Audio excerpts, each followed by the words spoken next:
बिस्मिल्लाहिर्रहमानिर्रहीम। शुरू करते हैं आज का हमारा first lecture of data structure and algorithm. अच्छा, इसमें सबसे पहले जो बात आती है वो ये है कि डेटा स्ट्रक्चर बेसिकली होता क्या है। It is a particular way of storing and organising data in a computer so that it can be used efficiently. अच्छा, इसकी डेफिनेशन से साफ जाहिर है कि डेटा स्ट्रक्चर यानी कि डेटा को आप एक ऐसा स्ट्रक्चर दोगे, एक ऐसी तरतीब दोगे कि आप उसे एफिशिएंटली यूज़ कर सकें। We organise data according to our own requirement. हम डेटा की नौयत को देखते हुए उसको मुख्तलिफ अंदाज में अरेंज करेंगे अपनी रिक्वायरमेंट के मुताबिक। अब इसका क्या मतलब हुआ, एक रियल वर्ल्ड एग्जांपल मैं आप लोगों को देती चलूँ कि फॉर एग्जांपल डिक्शनरी है, उनके डेटा को हमने रखा हुआ है अल्फ़ाबेटिकल ऑर्डर में। और दूसरी एग्जांपल है हमारी मैप, उसमें भी डेटा मौजूद है लेकिन एक पिक्टोरियल वे में हमने मैप में डेटा रखा हुआ है। और इन दोनों के अरेंजमेंट में जाहिर सी बात है बहुत फ़र्क है, लेकिन ये दोनों अपने अपने हिसाब से अपनी हमारी रिक्वायरमेंट के मुताबिक बिल्कुल ठीक है। कि लेट्स सपोज अगर आपने किसी वर्ड को सर्च करना हो तो आप अल्फ़ाबेटिकल ऑर्डर में, अगर आपकी डिक्शनरी जो फिज़िकल डिक्शनरी होती है आपके पास, उसमें अल्फ़ाबेटिकल ऑर्डर में वर्ड्स दिए हुए होते हैं, तो किसी भी पर्टिकुलर वर्ड को सर्च करना उसमें से आसान हो जाता है आपके लिए। और मैप किस लिए ज़रूरी है कि लेट्स सपोज अगर आप किसी और कंट्री में या किसी और सिटी में अगर आप ट्रैवल कर रहे हो, मैप की एक अलग वैल्यू होती है कि आपको वो इन्फॉर्मेशन दे रहा होता है कि जैसे हॉस्पिटल किस जगह पे मौजूद है, पिकनिक पॉइंट्स कहाँ पे मौजूद है। और इसीलिए जो पुराने ज़माने में मोबाइल से पहले जो ट्रैवलर्स हुआ करते थे वो अपने पास मैप ज़रूर रखा करते थे, क्योंकि वो आपको इस तरह से इन्फॉर्मेशन देते हैं और इस तरह से आपके पास उसमें डेटा अरेंज होता है कि आप उसमें से आसानी से इन्फॉर्मेशन को गेट कर सकते हो। जैसे कि ये एक एग्जांपल है, लेट्स सपोज इसको देखें, मैप में इस तरह से डेटा अरेंज है कि आप यहाँ से एफिशिएंटली आप अपना डिसीजन ले सकते हो कि आपने कहाँ पे स्टे करना है, कहाँ पे आपने कहाँ से होकर गुजरना है। ये सारी चीज़ें आप इस मैप के ज़रिए डिसाइड कर सकते हो।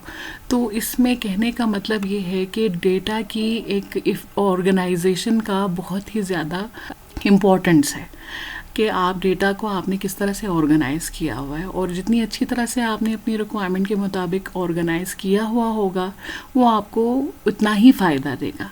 और ठीक इसी तरह से कंप्यूटर के फील्ड में भी एज अ डेवलपर हमारा काम डेटा के साथ है।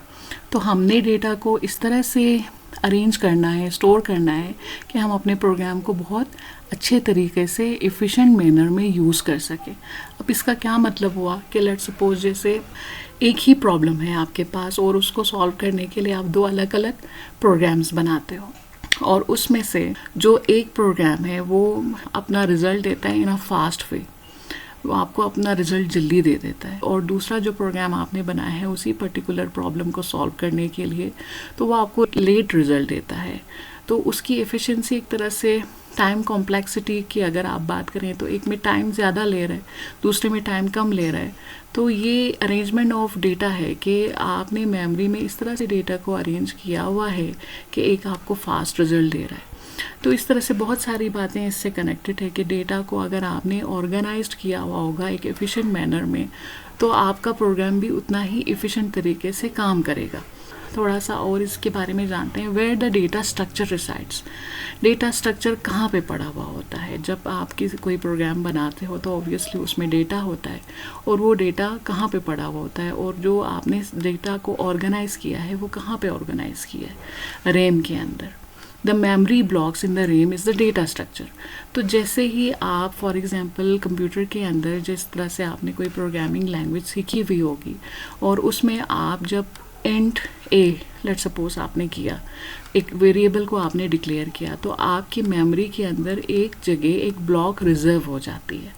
और ये हम पे डिपेंड करता है कि किस तरह से आपने नंबर ऑफ डेटा को जिससे आपको आगे फ्यूचर में काम पड़ने वाला है अपने प्रोग्राम के अंदर, उसको आपने किस वे में अरेंज किया है। दो मेन क्लासिफिकेशंस हैं, दो मेन टाइप्स हैं डेटा स्ट्रक्चर की। एक है लीनियर डेटा स्ट्रक्चर और दूसरा है non linear data structure. Linear data structure के बारे में मैं थोड़ा सा आपको बताती चलूँ कि कोई भी ऐसा वे एक ऐसा वे डेटा को अरेंज करने का जो सीक्वेंशियल फॉर्मेट में हो। जैसे कि एक आपके पास जहन में आ रहा होगा इस वक्त कि सीक्वेंशियल फॉर्मेट में हमारे पास जो डेटा स्ट्रक्चर है बेसिक, वो है एरे। आपने पढ़ा हुआ होगा प्रीवियस क्लासेस में भी, जब आप एरे डिक्लेयर करते हो अपने डेटा टाइप में तो आपके पास सीक्वेंशियल वे में मेमोरी ब्लॉक्स रिजर्व हो जाते हैं, जितना आपने उसका साइज़ दिया हुआ होता है उसी के मुताबिक। और उसी तरह से सिर्फ लीनियर, और उसमें बहुत सारी टाइप्स हैं लीनियर डेटा स्ट्रक्चर की, एरे के अलावा भी हैं।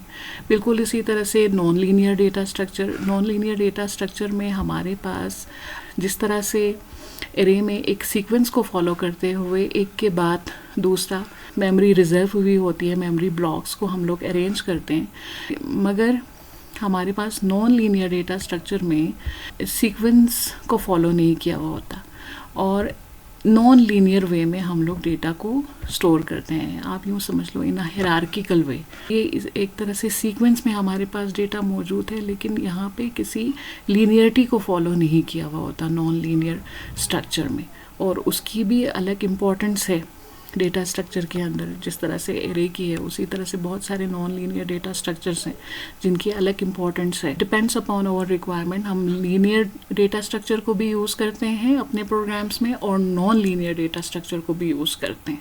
लीनियर डेटा स्ट्रक्चर के क्या एग्जाम्पल्स हैं? बेसिक, जैसे मैंने आपको कहा एरे है, ये थ्रू आउट कोर्स में हम टॉपिक वाइज इन सबको कवर करेंगे। ये आपको मैं जस्ट एक इंट्रो दे रही हूँ आज के लेक्चर में। एरे है हमारे पास, डायनेमिक एरे है, लिंक लिस्ट है, स्टैक है, क्यू है। इन सब में एक बात कॉमन है कि उसमें हम एक सीक्वेंस को फॉलो करते हैं। जिस तरह से यहाँ पे एक सीक्वेंस को एरे के अंदर फॉलो किया हुआ होता है, इसी तरह से एरे से लेकर क्यू तक और लिंक लिस्ट तक सब में एक सीक्वेंशियल मैनर में डेटा को अरेंज किया हुआ होता है, तो उसे हम कहते हैं लीनियर डेटा स्ट्रक्चर। और इस तरह के तमाम ऑर्गेनाइज्ड वे को हम लीनियर डेटा स्ट्रक्चर का नाम देंगे। नॉन लीनियर डेटा स्ट्रक्चर क्या होता है? बहुत सारी उसकी टाइप्स हैं, जैसे बाइनरी सर्च ट्री, ठीक है, B tree, B plus tree, graph.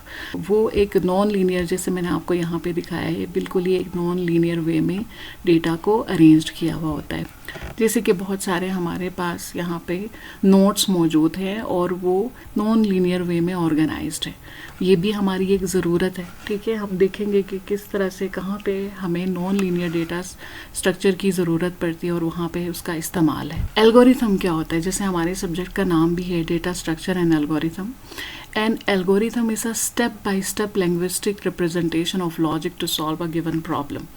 क्या मतलब हुआ इसका कि लेट्स सपोज जैसे अगर आपको कोई प्रॉब्लम दी जाती है कि दो नंबर्स को आपने सम करना है, उसके लिए आपके दिमाग में एक स्टेप बाय स्टेप कोई सोल्यूशन होगा और उसे आप लिखने की कोशिश करोगे बिल्कुल ही किसी सेंटेक्स को फॉलो किए बिना, लिंग्विस्टिक मैनर में, बिल्कुल ही ह्यूमन लैंग्वेज में। सबसे पहले आपके जहन में आएगा कि दो वेरिएबल्स जो हैं वो डिक्लेयर होने चाहिए और उनकी इनिशियलाइजेशन आप करोगे, सम फंक्शन यूज़ किया जाएगा।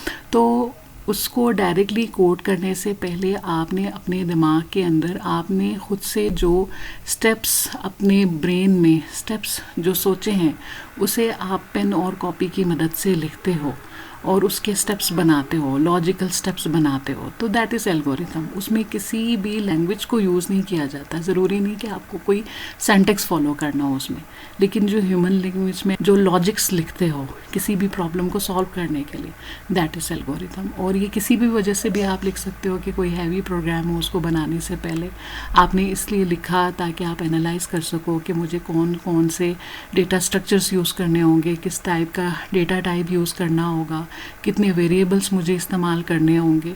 इस तरह से एनालाइज करने के लिए आपने प्रोग्राम को डायरेक्टली लिखने से पहले आपने एल्गोरिथम खुद से बनाया, लॉजिक क्रिएट किया और उसको आपने लिखना शुरू किया स्टेप बाय स्टेप। तो that is the algorithm. Thank you so much. और ये आज का मुख्तसर सा हमारा लेक्चर था। आई होप आप लोगों को समझ आया हुआ होगा, और अगर कोई भी इसमें प्रॉब्लम हो, कोई क्वेश्चन हो, तो फिर आप मुझसे पूछ सकते हैं। Thank you.